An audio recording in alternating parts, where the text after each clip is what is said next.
여러분들께 퀴즈를 하나 내볼까 합니다. 이걸 잘 보세요. 자, 그림을 보셔야 됩니다.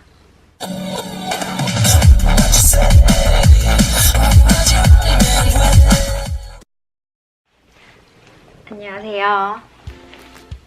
오늘 여러분들과 함께 하려고 갖고 나온 책은 바로 짠! 조승연 작가의 플루언트라고 하는 책입니다. 이 책은 언어 관련된 책이에요. 플루언트라고 하는 유창한에서 보시면 아시다시피 언어 관련 책인데 이 책을 가지고 나올까 아니면 다른 책을 여러분들과 이야기를 할까 생각을 하다가 결국에 이 책을 선택하게 된 이유는 일단 영어에 관심이 많은 분들이 굉장히 많기도 하고 그런 흥미 또는 인기, 관심에 부응을 해서 많은 언어 책들이 나와 있긴 하지만 이 책은 그런 책들과는 굉장히 성격을 달리하기 때문에 한 번은 여러분들에게 소개를 해드리는 게 좋겠다 싶어서 가지고 나왔습니다. 이 책이 다른 영어 책들과의 차이가 뭐냐라고 하신다면 저는 크게 두 개를 꼽을 것 같아요. 하나는 굉장히 깊게 들어가요. 언어적으로 단순히 영어에 국한되지 않고 굉장히 깊게 접근을 해요. 이를테면 어떻게 언어, 특히 영어가 구성이 되는지 우리가 일반적으로 쉽게 알고 있는 비동사가 사실상 이다, 뭐뭐이다, I'm a student 할 때 나는 학생이다 라고 하는 우리는 그냥 이다의 의미 또는 뭐 좀 더 간다면 뭐 해야 해 할 때 너 솔직해야 돼, 솔직히 말해야 돼 할 때 be honest 같이 이런 식으로만 쓰는 이다 또는 되다 그런 느낌으로만 알고 있었지만 비동사가 갖고 있는 굉장히 독특하고 굉장히 많은 함축적인 의미가 있다라고 이야기를 하면서 거기에 대한 많은 예문과 설명을 합니다.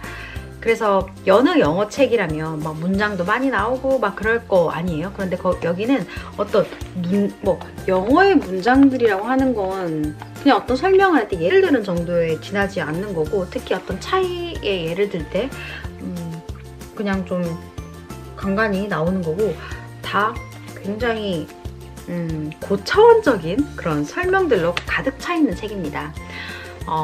크게 세 파트로 나누어졌던 것 같은데 세 파트 아니군요. 5파트입니다. 5파트 중에 첫 번째는 언어 전쟁의 승자가 되기 위하여, 두 번째는 영어적 머리, 한국적 머리. 여기서는 영어와 한국어의 차이가 어떻게 되고 왜 우리는 한국어를 모국어로 하는 사람들에게 왜 영어는 어렵냐에 대한 이야기를 합니다. 그리고 세 번째는 영어 문장의 비밀. 여기서는 이제 진짜 영어적인 영어가 어떻게 풀어 헤쳐지는지 한국어 구조와는 다르게 우리는 우리가 영어와 한국어의 차이라고 들은 것이래봤자 어순 그런 거밖에 없잖아요. 근데 구조를 꾸밀 때 한국어는 짧게 말씀드리면 한국어는 굉장히 잘 휘는 언어라고 합니다. 예를 들면 먹다 라고 하는 하나의 동사에서 권유를 할 거면 어를 탈락시키고 자를 붙이면 되고, 평서문인 문장을 설명을 할 거면 먹다를 그대로 쓰면 되고, 거기에 과거면 없다 또는 시제면 일 것이, 미래 시제면 먹을 것이다, 이런 식으로 굉장히 시제든 또는 어떤 문장의 쓰임을 바꾸는 것이든지 굉장히 잘 휘는 언어인 반면에 영어는 그렇지 않다는 거죠. it이라고 하는 걸 그대로 갖고 있고 거기에 추가적으로 붙는다는 거죠. 나중에 먹을 것이면 will it 되는 거고, 또는 먹었다면 그 it이 아예 없어지고 다른 단어가 들어가는 거고, 또는 먹자라고 할 거면 it은 그대로 갖고 있고 let가 붙는 거고, 이런 식으로 영어는 한국어와 달리 잘 휘는 언어가 아니라 그 형태를 그대로 갖고 있고 문장의 꼴이 변할 때 그 변하는 형태를 다 알 수 있게끔 쫙 풀어 헤쳐져 있는 언어라고 이야기를 합니다. 저는 한 번도 영어를 할 때 이런 식의 생각을 해본 적이 없거든요.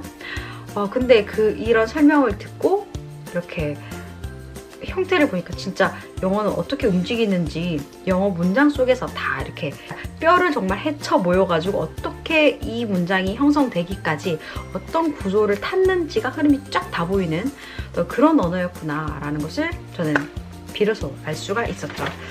이렇게 세 번째에서는 영어만이 갖고 있는 영어 문장의 비밀이라는 제목으로 설명을 하고 있고, 4는 단어의 비밀. 이 부분 진짜 놀라워요. 정말 조승연스럽다, 조승연 작가스럽다 라는 생각이 굉장히 많이 들었던 부분입니다. 그리고 5는 문맥의 비밀. 거의 영어 공부를 어떻게 할까에 대한 방법론적인 이야기는, 좀 더 구체적인 방법론적인 이야기는 사실 문맥 5에서 다 하는 것 같아요. 문맥의 비밀이라고 하는 파트 5에서 다 이루어지고 있는데, 이 부분에서 가장 특징적인 것은 여러분 영어 공부에 관련된 조언 많이 들어보셨죠? 그런데 여기서 다루는 이야기는 한 번도 못 들어보셨을 것 같아요. 저는 그랬거든요. 그리고 저와 함께 같이 번역 일을 하고 있는 다른 동료 선생님, 어머 비행기가 날아가네. 어머. 아무튼 저와 같이 일을 하고 있는 다른 선생님도 여기서 이런 조언은 처음 들었다고 해요. 어떤 거냐면 우리가 일반적으로 알고 있는 영어 조언 그런 거 아닌가요? 영어 문장 통째로 외워라. 또는 뭐 소리 높여 훈련을 해라. 뭐 미드로 해라. 또는 뭐 기타 등등 꽤 많이 우리가 일반적으로 알고 있는 영어 방법들이 많죠. 근데 여기서는 가장 놀라운 것은 시를 낭독하라는 것입니다. 무슨 왜 시를 낭독해야 될까 싶죠. 저도 그랬는데 그 안에 내용들을 다 읽자면 너무 길어지고, 제가 아직 이걸 읽고 확 체화시켜서 다 이렇게 설명할 수 있을 만큼의 어떤 레벨로가 안 되기 때문에, 그러니까 읽어드려야만 될 것 같은데, 그렇다면 내용이 너무 길어질 것 같아서 앞부분에도 제가 꼭 여러분들께 드리고 싶은 재미난 이야기들이 많거든요. 그래서 이 시를 왜 낭독을 해야 되는지에 대한 여러 가지 장점들을 다 일일이 말씀을 못 드릴 것 같고, 여러분 그래서 사보시면 될 것 같아요. 진짜 추천해요. 진짜 추천드려요. 이 책은 첫째, 영어를 왜 그렇게 해야 될까? 우리 왜 영어 해야 돼? 막 이런 분들 있죠. 그런 분들 첫 번째 추천드리고, 두 번째로는 영어 뭐 이것저것 많이 해봤고 한데 참 그 마지막 한 단이 이렇게 탁 안 얹어진다 하는 분들 있죠. 그리고 그 이유가 뭘까 하는 분들 보시면 좋을 것 같고, 그 다음에는 진짜 그냥 언어적인 호기심이 충만한 분들 있죠.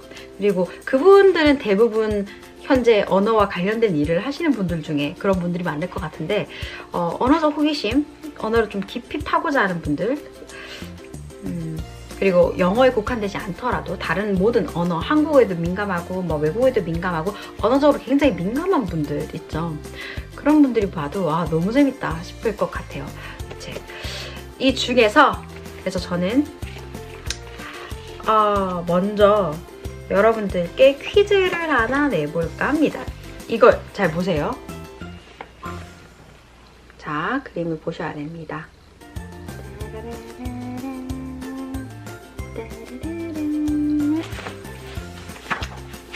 자, 어떤 거 생각나세요?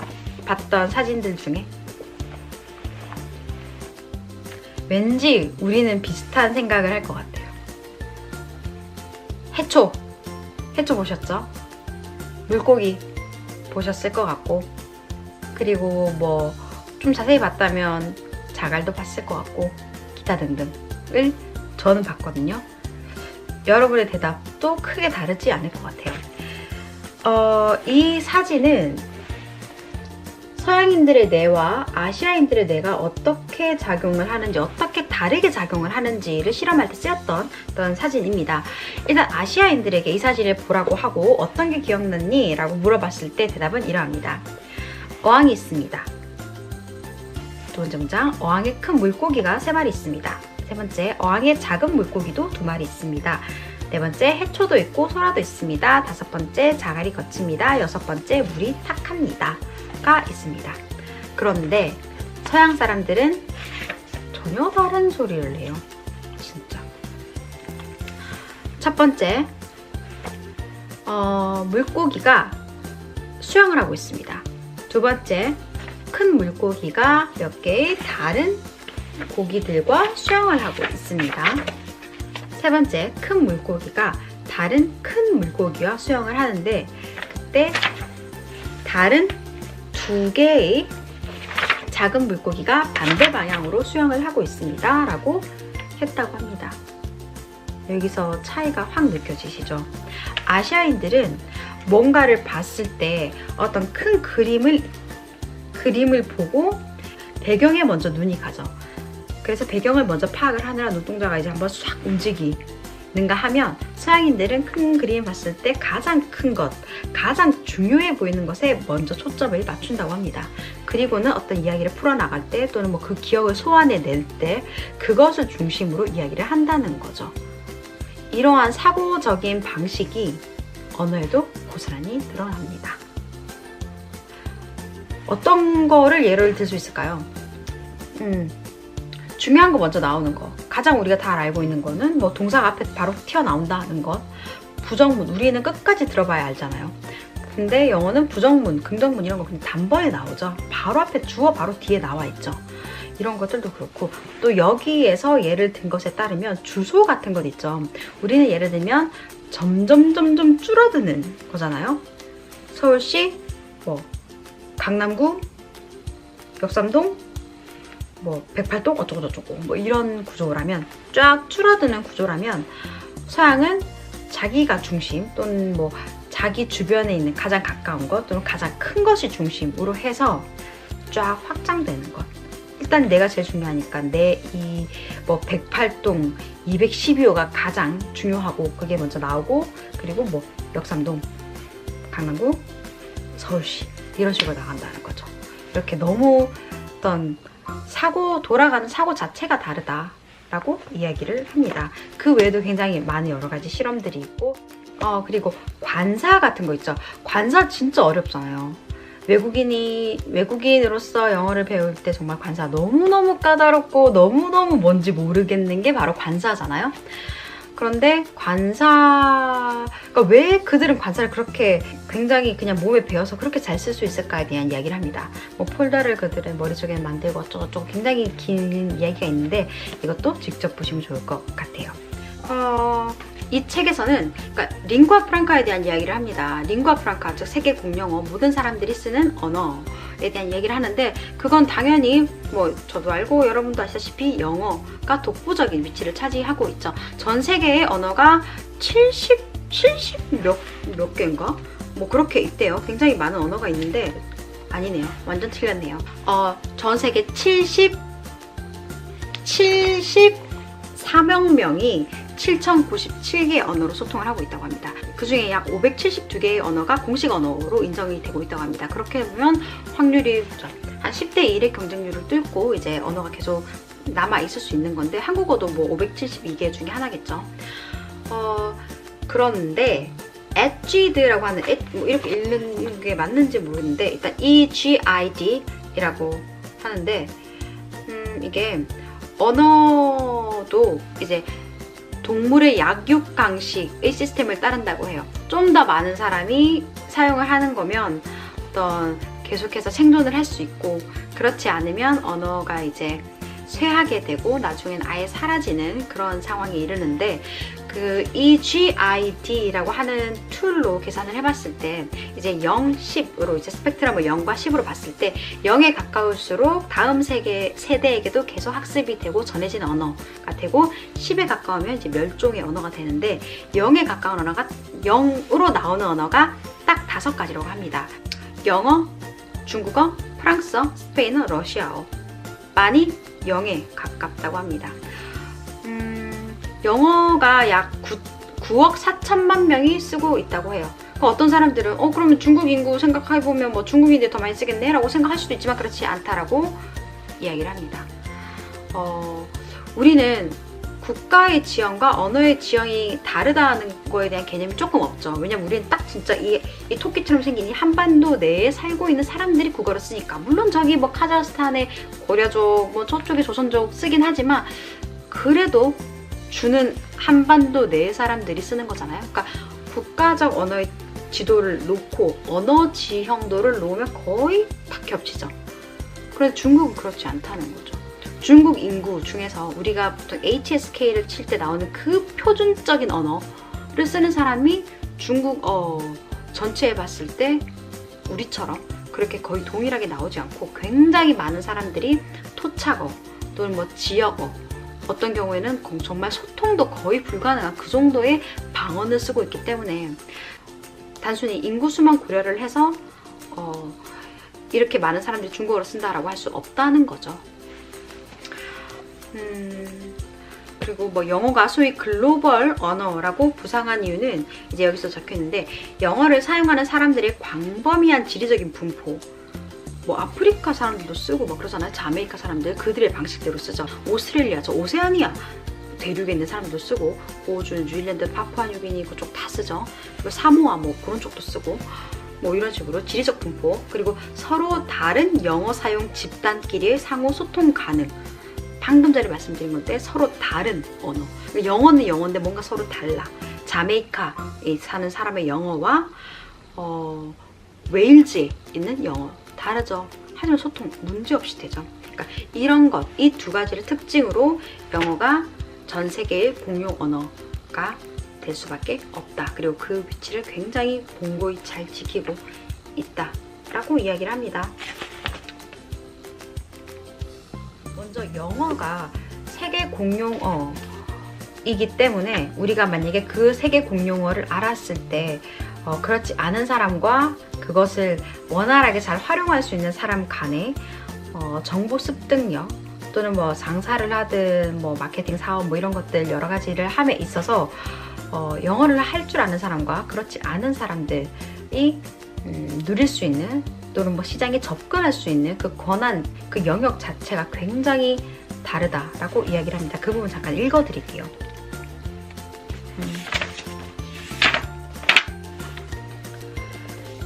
만약에 인터넷에서 1000명의 고객을 찾아야 사업에 성공할 수 있다면 비슷한 취향을 가진 5천만 명만이 읽을 수 있는 상품 소개 글보다는 당연히 70개국에 퍼져 있는 10억 명이 읽을 수 있는 글을 올려야 성공 확률이 높아질 것이다.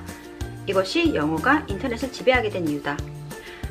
중국인과 독일인이 같은 유튜브 비디오에 대해 토론을 할 때도 영어로 대화를 하고, 한국과 브라질의 스타크래프트 팬들이 게이밍 포럼에서 만나도 영어로 대화한다. 인터넷에 있는 정보의 60% 정도가 영어로 되어 있다. 한국어로 읽을 수 있는 웹사이트는 전체의 0.7%다.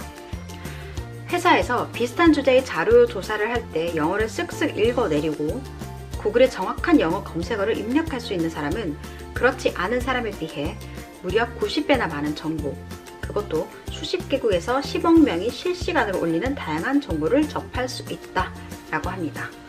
정보의 접근 권한에 있어서는 이거는 정말 이의를 제기하기 힘든 주장 아닙니까?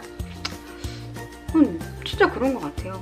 네이버 백날 찾아도 안 나오는 거 구글은 정말 조금만 뚱뚱뚱 치면 그냥 바로 쏟아지니까 그냥 한두 개 나오는 정도가 아니라 정말 쏟아지죠. 그리고 소위 고급 지식, 가장 따끈따끈한 최신 정보 지식 이런 것은 뭐 네이처지나 사이언스지나 굉장히 공신력 있는 그런 잡지에 올라오는데, 그런 잡지 또는 뭐 논문, 뭐 학술지에 올라오는 것들이 다 영어로 돼 있잖아요. 한국어를 모국어로 쓰는 한국어를 모국어로 쓰는 한국인 박사도 그런 사이언스의 논문을 게재하려면 영어로 써야 되고, 영어로 집필을 해야 되고, 뭐 저 먼 나라, 뭐 저 유럽에 있는 어느 나라, 독일 이런 국가도 영어로 발표를 해야 되고, 이런 식으로 영어를 아냐 모르냐, 영어를 다룰 수 있냐 아니냐는 굉장히 정보 습득, 그리고 정보뿐만 아니죠. 사실 놀거리, 뭐 유튜브 이런 거, 영화는 그래도 자막이 있다 손 쳐요. 근데 유튜브 같은 건 그렇지 않죠. 유튜브, 페이스북 뭐 이런 거 보면 놀거리에서도 굉장히 많은 개수적으로, 수적으로 굉장히 많은 차이가 나는 것 같습니다. 어떤 사람들은 그런 말도 했잖아요. 중국이 뜨고 있지 않냐, 그럼 중국어를 배워야 되지 않냐 라고 이야기를 하는데, 조승현 작가는 거기서 어떻게 이야기를 하냐면 유럽 국가는 예를 들면 EU 같은 곳이면 영어를 제외하고 봤을 때 그들만이 쓰는 유럽의 공용어가 있다고 해요. 뭐 EU의 공용어니까 프랑스어, 독어 뭐 그런 거겠죠. 그렇게 쓰고, 아프리카의 국가들은 자기들의 부족어, 토착어들이 있긴 하지만 그들이 모였을 때는 뭐 프랑스 식민지를 받은 경험이 있는 국가들이면 뭐 불어를 쓰고 그러겠죠. 그런 식으로 지역어가 있기 마련인데 아시아에는 아직은 없죠. 그런데 우리도 있으면 좋을 거고 당연히 있게 되겠죠. 그때 그게 중국어가 될 거라는 거죠. 그러니까 좀 우리한테 약간 안 좋은 소식일 수도 있어요.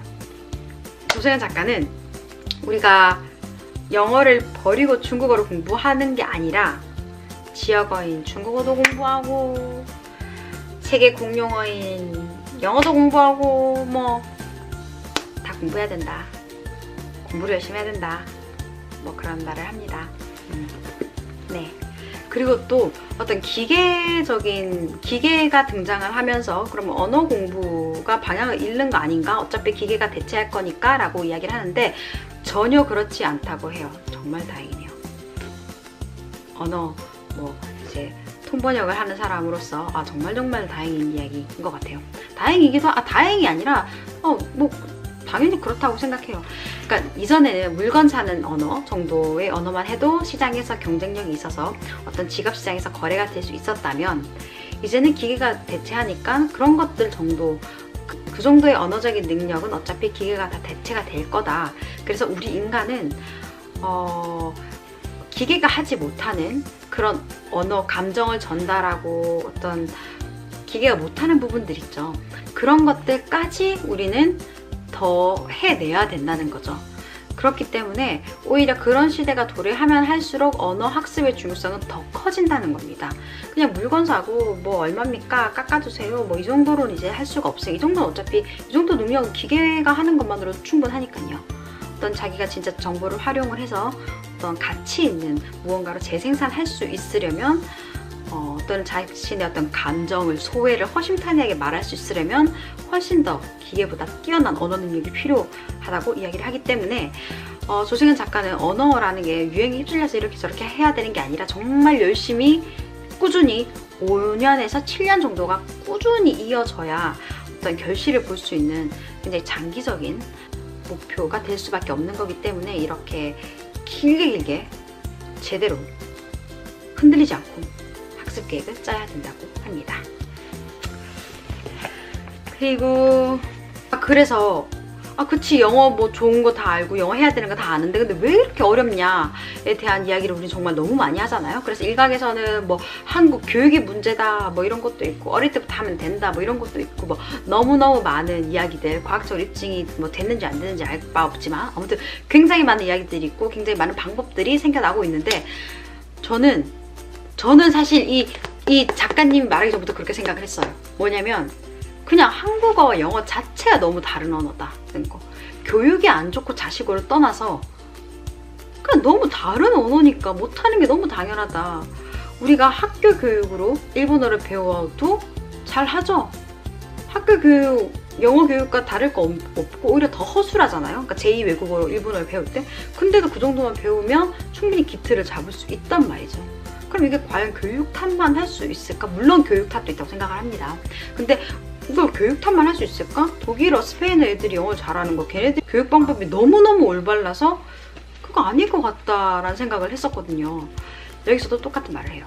FSI라고 하는 어떤 기관이 있대요. 미국에서. 그 기관은 이제 미국 외교관들을 다른 언어를 할 수 있게 뭐 양성하고 교육도 해주는 그런 프로그램인데 거기 그 기관인데 그 기관에서 미국인들이 언어를 배우는데 걸리는 시간이나 노력의 정도를 계산을 해서 레벨을 5가지로 냈다고 합니다.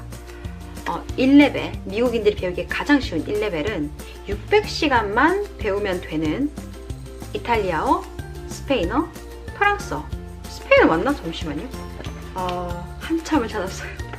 가장 배우기 쉬운 1레벨 언어는 6개월을 거쳐서 600시간의 수업을 마스터할 수 있는 프랑스어, 이탈리아, 스페인어. 2레벨 언어는 750시간 필요한 독일어, 3레벨 언어는 900시간 필요한 인도네시아어, 스와힐리어, 말레이시아어, 4레벨 언어는 1100시간의 강의를 들어야 마스터할 수 있다고 하는 라오스어, 태국어, 우즈베키스탄, 아프리카의 줄루족 언어, 이런 것들이고, 가장 어려운, 즉 미국인들이 배웠을 때 가장 많은 시간이 드는 5레벨 언어는 4레벨 언어보다 약 2배나 더 어렵다고 합니다. 즉 무려 2200시간의 어떤 공부 시간이 필요한데, 이것을 만약에 학기로 계산을 하면 한 번 수업할 때 2시간 들었다라고 하면 20학기로 이제 산정을 했을 때 무려 55학기를 들어야 하는 분량이고요. 그러면 하루 2시간씩 주말 없이 매일 공부한다고 쳐도 3년을 붙잡고 있어야 한다는 것인데, 이것도 이미 미국 외교관 시험에 붙을 정도의 어학 능력이 있는 사람을 기준으로 한 것이다. 5레벨에 해당하는 5개의 언어 중 감이 오시죠? 어떤 게 5레벨에 해당할지. 5레벨 언어 중 4개가 동아시아 언어다. 광둥어, 중국어, 한국어, 일본어, 그리고 나머지 하나는 아랍어. 그러니까 이 말을 다르게 바꿔보면 한국인들이 가장 배우기 쉬운 언어는 광둥어, 아랍어, 일본어, 중국어. 두 번째 언어는 이제 그렇게 거꾸로 가겠죠. 결국 언어 너무 달라. 그래서 어려운 게 정상이죠. 너무너무 다른 언어니까. 그래서 이 부분도 잠깐 읽어드릴게요. 그렇기 때문에 갈 길이 먼 만큼 시간 투자를 많이 할 각오 없이는 원하는 목표를 이룰 수 없다. 정확하게 영어를 배울 때 어디에서 어떻게 막히게 되는지를 제대로 찾아내 하나씩 돌파해 나간다면 시간과 노력을 어느 정도 단축할 수도 있다 라고 이야기를 합니다.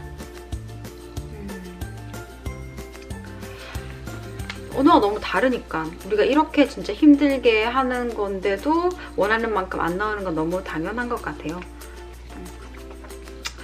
그리고 이제 영어 공부를 어떻게 해라 라고 하는 부분을 직접 사보시는 게 그냥 솔직히 베스트예요. 제가 설명하기가 조금 어려운 부분들도 많고 해서 그 중에 하지만 한 가지를 이제 말씀을 드리자면, 이거는 말씀드리지 않으면 제가 너무 안타까워서 말씀을 드리자면, 우리는 보통 이런 말 많이 하잖아요. 특히 수능을 앞둔 또는 토익 시험 치려고 하는 수험생들한테 단어를 많이 알아야 돼. 언어는 무조건 단어 싸움이야. 이런 말들을 많이 하잖아요. 그래서 단어를 많이 외우도록 하는데, 이 책에서는 단어를 하루에 몇십 개, 몇백 개 이렇게 외우는 게 아니라 딱 2-3개만 외워라. 그런데 그 2-3개를 한 단어, 예를 들면 뭐 할까요? 컵은 너무 쉽고, 뚜껑으로 할까요? 이거는 lid, 이거는 straw, 이렇게 그렇게 외우는 게 아니라 lid, 땡땡, 뚜껑 해가지고 그 lid, lid를 파고 들어가라 라고 합니다. 그렇게 해야만 그 언어, 어떤 새로운 언어를 봤을 때 우리가 한국어에서 새로운 언어를 접해도 뭔지 모르지만 대충 이해가 가죠. 왜냐면 우리에겐 어떤 특정 단어에 있어 어떤 잠존 형상이라고 하는 게 이미 만들어져 있기 때문에. 근데 리드, 뚜껑 이런 것을 그냥 무작위로 외우게 되면 그런 형상을 만들 수가 없대요.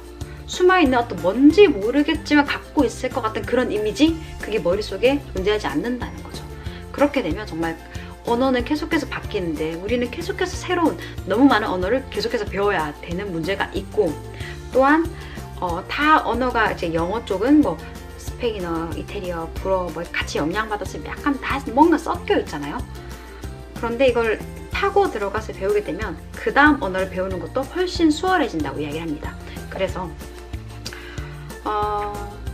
대표적으로 이런 캡, 머리 또는 모자라고도 알고 있는 이런 가계도를 보여줍니다. 캡에서 출발을 하죠. 캡에서 이렇게 출발을 해서 띠리리리리리 띠리리리리리 이래서 캡틴 보이고요. 캡틴도 보이고 샤프도 보이고 이런 식으로 그 언어의 어원을 파고들고 쭉쭉쭉쭉 올라가라 라고 얘기를 합니다. 캡이 우리는 뭐 무언가의 대표 또는 뭐 이제 우두머리 뭐 이렇게 생각을 하니까 이 단어도 다른 거에 이제 붙여서 한번 생각을 해보면 수도 있죠. 수도 외울 때 우리 그냥 별 생각 없이 캐피탈 수도 이렇게 외우지 않았나요? 그런데 수도가 나라의 머리이기 때문에 우두머리라는 뜻을 갖고 있는 이런 캡이 붙는 거죠. 글자도 머리 글자, 우리가 대문자를 캐피털이라고 하죠. 그것도 머리 글자이기 때문에 앞에 캡이 붙는 거고, 그리고 우리가 망토라고 하는 거 있죠. 망토라고 하는 거, 캡이라고 부르는 거, CAPE, 그것도 어원이 캡입니다. 머리 위로 뒤집어 쓴다고. 아무튼 카푸치노도 이제 거기서 나왔다고 하더라고요. 그렇게 되면 우리가 캡만 알면 한 덩어리 언어를 이제 훅 받아들일 수 있는 거죠. 공부를 할 때. 그래서 조승현 작가는 어근의 가계도를 그렸다고 합니다. 이거 보면 정말 이 사람은 평범한 사람이 아니구나를 알 수 있죠. 이렇게 어디서 출발을 했지? 홈에서 출발했나? 모르겠어요. 인더스어라고 하는 GHYOM 어떻게 읽는지도 모르겠는데 홈에서 출발했나봐요. 우리가 아는 그 홈, 그냥 집 하는 홈. 홈에서 이렇게 출발을 해서 위로 인더스어가 나오고요. 위로 인더스어가 나오고 여기에 뭐 GHY 어쩌고 있죠. 이런 식으로 어근의 가계도를 쫙 다 그렸대요. 옆에는 뭐지? 남자를 뜻하는 어근의 가계도, 이런 식으로 이렇게 쭉쭉쭉쭉 타고 가다 보면 하루에 정말 한 2-3개만 해도 충분한 어휘를 알 수 있음과 동시에 다음 언어들을 받아들이기가 훨씬 쉬워지고 잠존 형상을 가질 수가 있다는 거죠. 시간의 한계도 있고 해서 자세히 설명을 드리지 못하는 게 너무 아쉽습니다. 언어적으로 관심이 있으시다면 정말 꼭 한번 보면 정말 도움이 되고 좋을 것 같고 새로운 이렇게 통찰을 줄 수 있는 책입니다. 정말로. 시에 대해서도 정말 말씀드리고 싶은데 일단은 오늘은 이 정도로 조승현 작가의 플루언트 영어 유창성의 비밀을 마무리하겠습니다. 안녕!